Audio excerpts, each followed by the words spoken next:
수강생 여러분 안녕하세요. 역사지도를 활용한 경제지표 추출 강좌를 맡은 양현주입니다. 이번 강의는 6번째 강의로 위성 영상을 활용한 토지 피복도 분류라는 주제로 이미지 분류를 위한 딥러닝 실습을 진행하겠습니다. 지난 강의까지는 제공된 데이터를 그냥 사용했는데 이번에는 여러분들이 직접 로컬 컴퓨터에 있는 데이터를 구글 콜랩으로 가져와 모델을 학습시키고 또 예측까지 해보는 과정을 함께 하겠습니다. 제가 6주차 실습 콜랩 링크 2개를 드렸는데 첫 번째 링크는 모델을 학습하는 코드이고 두 번째는 학습된 모델을 불러와서 예측하는 코드입니다.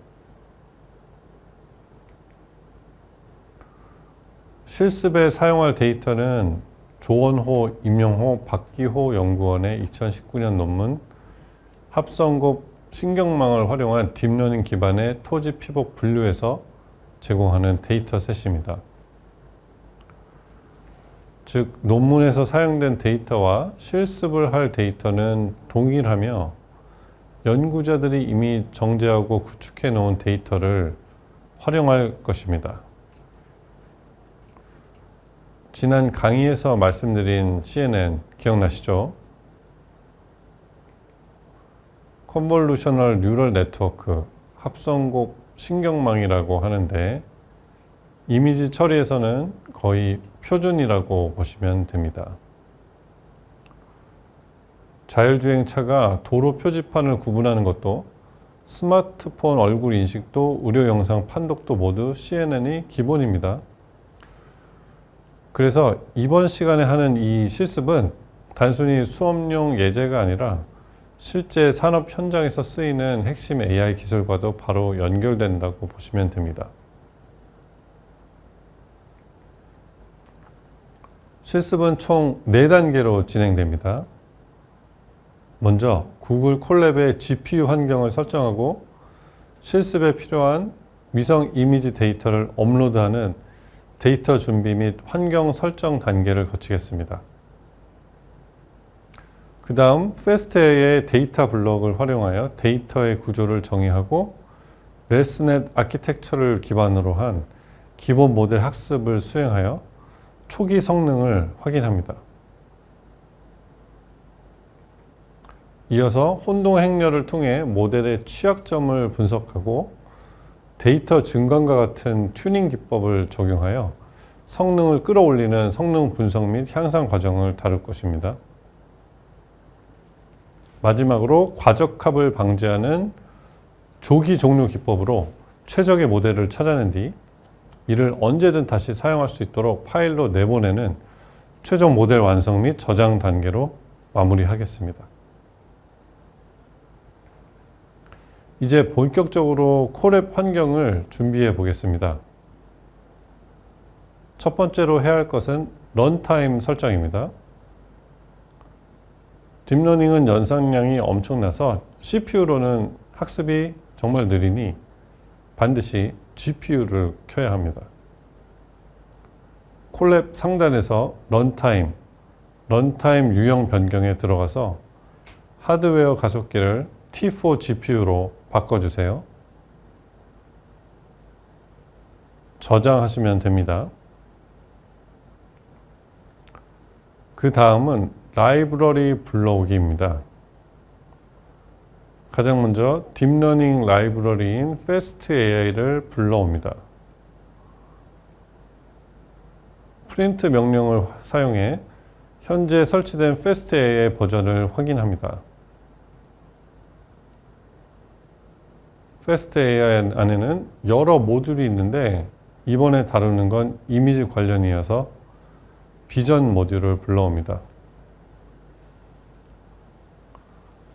다음으로 콜랩 환경에서 파일을 업로드하거나 다운로드하는 기능을 제공하는 구글 콜랩의 파일스 모듈을 임포트합니다. 기본적인 라이브러리 설정이 완료되었으면 이제 학습 데이터를 업로드해야 합니다. 데이터를 업로드하는 방법은 두 가지입니다. 드래그 앤 드롭으로 lclu.zip 파일을 콜랩의 왼쪽 파일 탐색기 창으로 직접 드래그 앤 드롭하는 방법입니다. 로드 버튼을 눌러 파일을 선택해서 올리는 방법도 있습니다.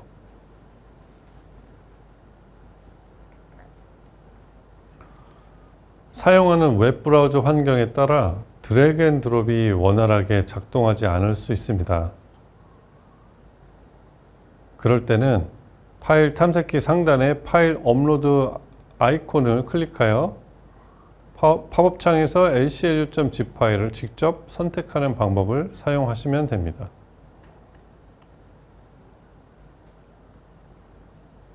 업로드가 완료되면 리눅스 명령어인 ls를 실행하여 현재 디렉토리에 lclu.zip 파일이 잘 업로드 되었는지 확인할 수 있습니다. 그 다음 해야 할 것은 압축 해제입니다. 파일 업로드가 완료되면 콜랩 환경 내에서 이 zip 파일의 압축을 해제해야 합니다.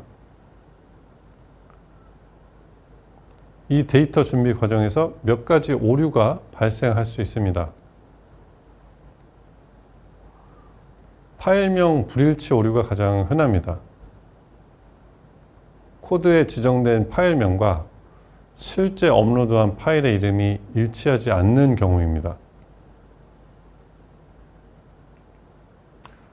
파일명이 다르면 시스템이 파일을 찾지 못해 압축 해제가 실패하고 이후에 모든 학습 과정에서 오류가 발생합니다. 코드 내에서 압축을 풀 파일의 이름을 지정하는 변수인 zip 파일 네임이 있습니다. 이 변수의 값은 여러분이 업로드한 파일의 이름과 정확히 일치해야 합니다.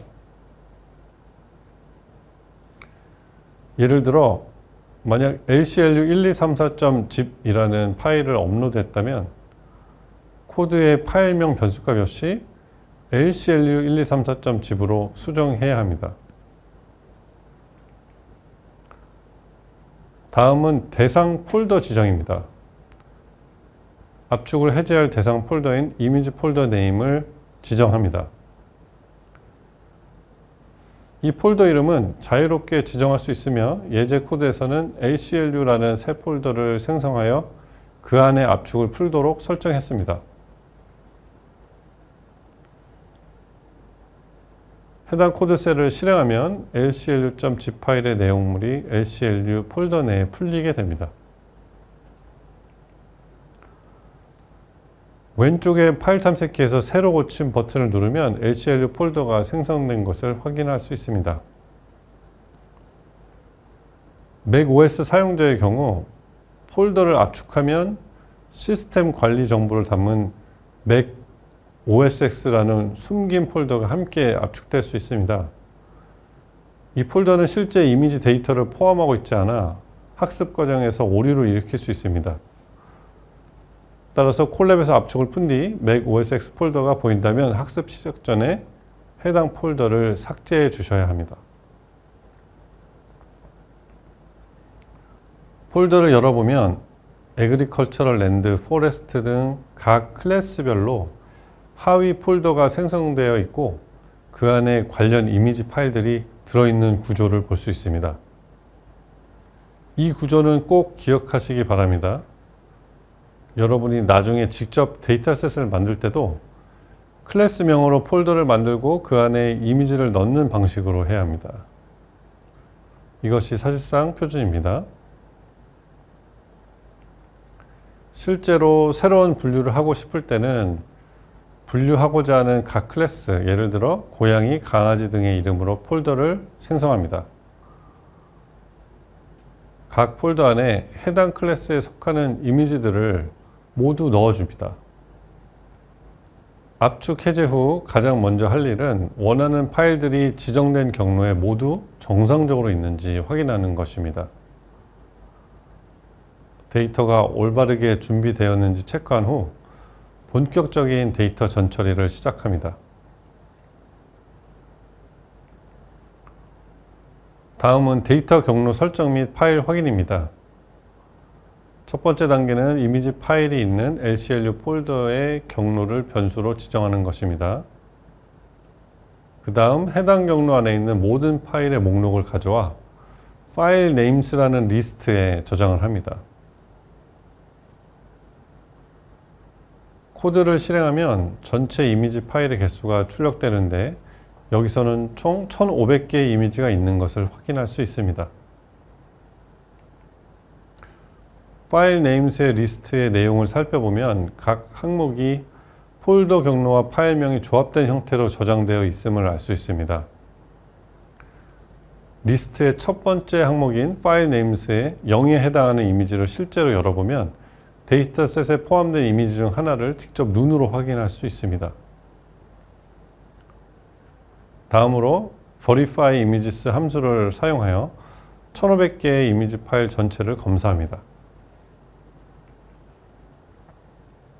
이 과정은 이미지가 손상되었거나 파일 형식이 다르거나 열리지 않는 등 학습에 문제를 일으킬 수 있는 파일을 사전에 찾아내어 데이터 목록에서 자동으로 제거하는 중요한 단계입니다. 실행 결과 모든 파일이 정상인 것으로 확인되었습니다. 이번 시간은 실습 개요와 콜랩 환경 설정에 대해서 살펴보았습니다. 다음 시간은 데이터 블록 구성과 기본 모델 학습에 대해 살펴보겠습니다.